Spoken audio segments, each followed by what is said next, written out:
So, hello everyone! Ayan na nga po, driving na ako on the way to Milton Keynes kasi po a-attend kami ng family namin sa Barrio Fiesta sa Campbell Park. So, ayan na nga po, ganyan ka heated ang daan, tapos ang bilis-bilis ng takbo or ang bilis-bilis ng speed. Drive muna. So, focus po ako niyan kasi tingnan niyo naman yung salubong. Ang bibilis din. So, ayun na nga. Malapit na po kami.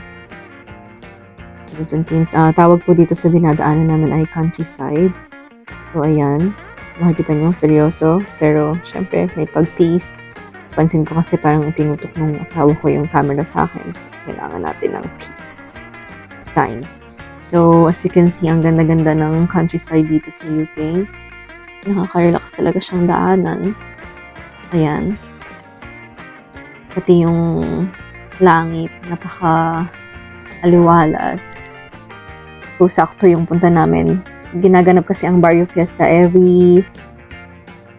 tinatapat nila ng Saturday and Sunday. We chose to go ng Saturday kasi sabi nila, mas okay daw pumunta ng Saturday. So, ayun na nga po. At ayan na nga po, dumating na kami. So, ayan, una namin ginawa ng asawa ko ay paglapag ng banig.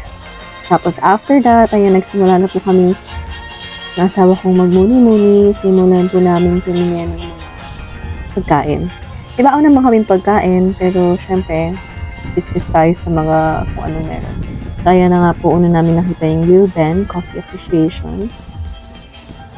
Pero hindi naman ako nagkakape, so nagpasan natin yan. At eto rin, aking sinta. Katamis. So ayan, yung mga jewelry na gawang Philippines. And then, ayan, ganda-ganda talaga ako sa ulap ng araw na yan. So, kaya, ang dami kong videos ng ulap. And then, ito. Ito, yan, oh. Yummy! Halo-halo po yan. Homemade. Ingredients created with love. Sabi dyan. So, ayan po yung Susan's special halo-halo. As you can see, ang daming nakapila. So, ibig sabihin, pag maraming nakapila, maraming silang masasarap na pagkain or masarap yung halo-halo na binibenta talaga nila.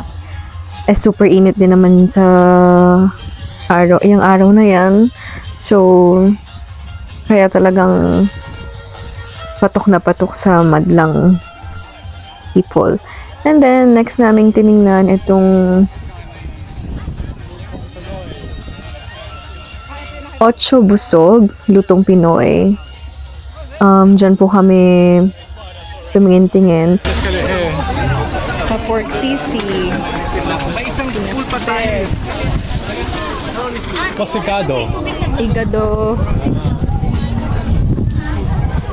Igado. Oh, this is nice. Umba. Hello po, Hello po. Titigin pa lang.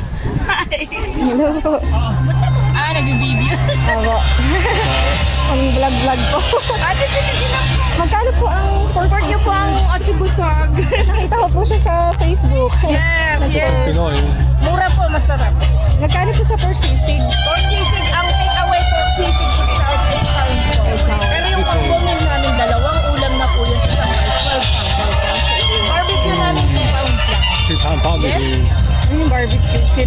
Gusto ba ni mother? She will. Pila ka mura. Mura ka po. Masarap pa. So, ayan, dito nga po namin napag-isip ng bumili ng pagkain namin sa Ocho Busog. Sulit naman po siya. Muntik na po kaming mapa 8-8 sa sarap. Thank you! Ayan, dito naman kami after namin bumili ng food dun sa Ocho Busog. Punta naman kami dito. Tingin-tingin lang. Ayan, may mga street foods po silang tinda. Ang cute-cute po ng OOTD nila habang nagtitinda. Pinoy na Pinoy. Yeah, they have lumpia chicken. And then, ayan, lakad ulit kami. Sobrang parang hindi mahulugan ng karayom sa dami ng tao po na nagpunta. Ganyan kadami. And ayan. Sobrang daming barbecue, mga ihaw-ihaw, napakainit sa Lani's Pride. Ang darang na darang sila sa apoy pero go pa rin para sa ekonomiya. So ayan, ice candy for sale. Meron din po silang ice candy. It's a cheap one. Over Beef there. pares, combo meal, ayan. Iba talaga ang pagkaing Pinoy. Kahit mga Briton or ibang lahi, kumakain sila, bumibili talaga. Parang mas marami pa nga ang mga ibang lahi na bumibili. Yan, ito naman po sa Chibog, mga street foods ang ano nila. Tayo. Pagkain is tinitinda. So, ayan naman. Lakad naman po tayo dito sa side na to. Parin po kami ng hubby ko. Ayan po. May ihaw pa rin there. So, matatakam ka sa amoy. Usok pa lang. Nakakagutom na yung amoy. Meron din po ditong House Philippine street foods ulit.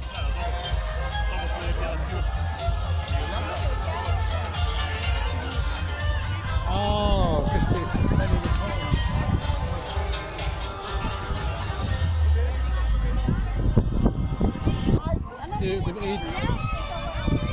And then ayan. Kanina namin sina Tita Aida at Shami. Parang no energy na si Shami after. Ilang beses kasi siyang nag-bouncy castle. So ayan.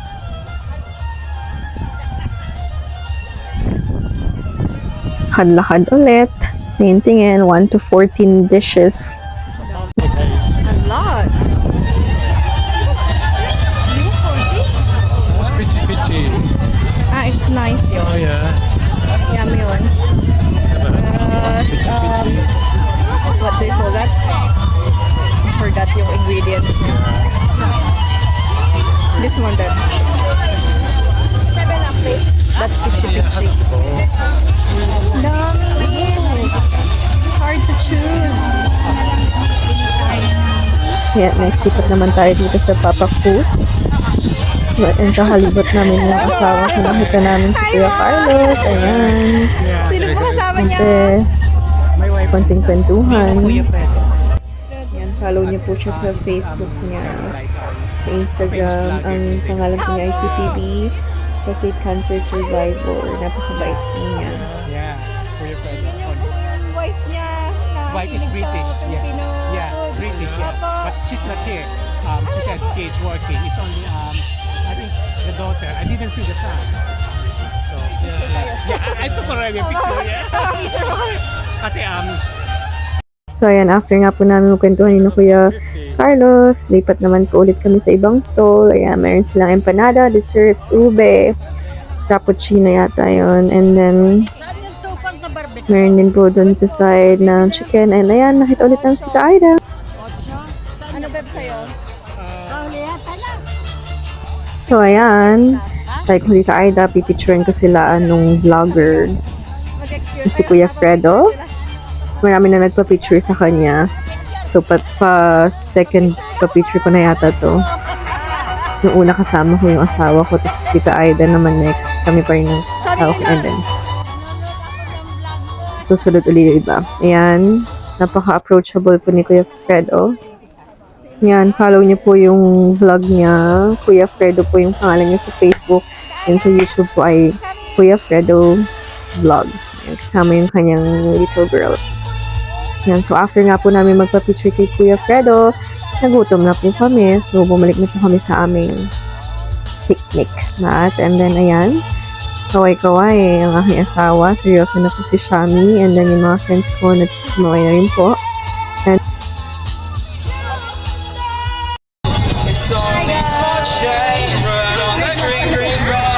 kami sa Wheel 20 sa Gubar Costa.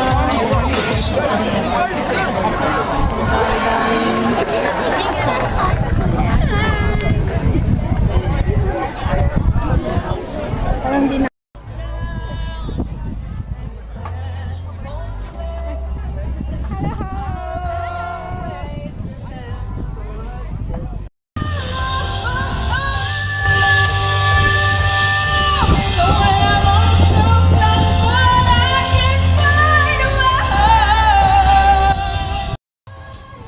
sa mga oras na to, ayan na nga po, hindi na po napigilan na aming Tia Aida. Ayan, yung naka-blue. Pero puro naka-blue sila palang sumasayaw.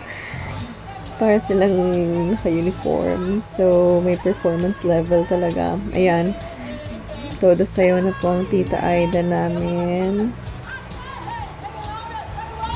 Yung energy niya, grabe. Hapon na, malapit na mag-uwian. Talagang ang lakas-lakas pa at ang dami niya pang baong energy para makasayaw po. Siya yung super cool tita namin na on the go lagi. Kahit saan. At kahit ano pa yan. Diba? Habang yung mga kasama namin andun nakaupo, pinapanood po si Tita Aida sa kanyang pagsasayaw. Tuwan-tuwa naman kami. Syempre, ano yun, meron kaming pambato, diba? So, ayan, ang ganda talaga ng langit. Ulit-ulit. So, hindi ko na natiis. Pa-zoom-zoom lang muna hanggang sa maya-maya. Naisipan ko na siyang napila. Nakakatuwa. Ang cute nilang dalawa. Tingnan nyo, diba? Para silang nag-usap. Pareho ng halos same color ng hat, same color ng coat. Ayan o. Napaka-synchronized ng sayaw nila ng steps habang sayaw sa kanta ng rubber band, I think. If I'm not mistaken. Ayan. Nag-enjoy naman sila kaya happy na rin kami. Ayan o. Talaga namang hindi mo iisipin nasa 70 plus na yan, di ba? Oh, talaga naman may pagtaas-taas pa ng paa. Talaga naman ang aking tiya. Super jolly and sobrang nakakatawa talaga. Palaban. May taas talaga ang paa hanggang sa abot ng kanyang may tataas. Ayan, oh, sige, sayaw!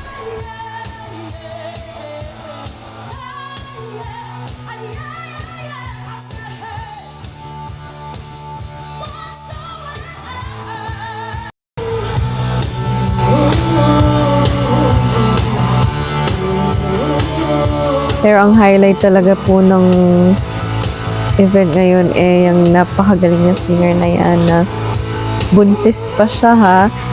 She's pregnant but look at her energy, guys. Sobrang nakakadala. Very energetic talaga. Mapapasayaw ka talaga. Ang ganda pa ng boses. Saan ka pa? Reggae Mama. For a destination. Thank you very much, guys. Ang taas ng energy.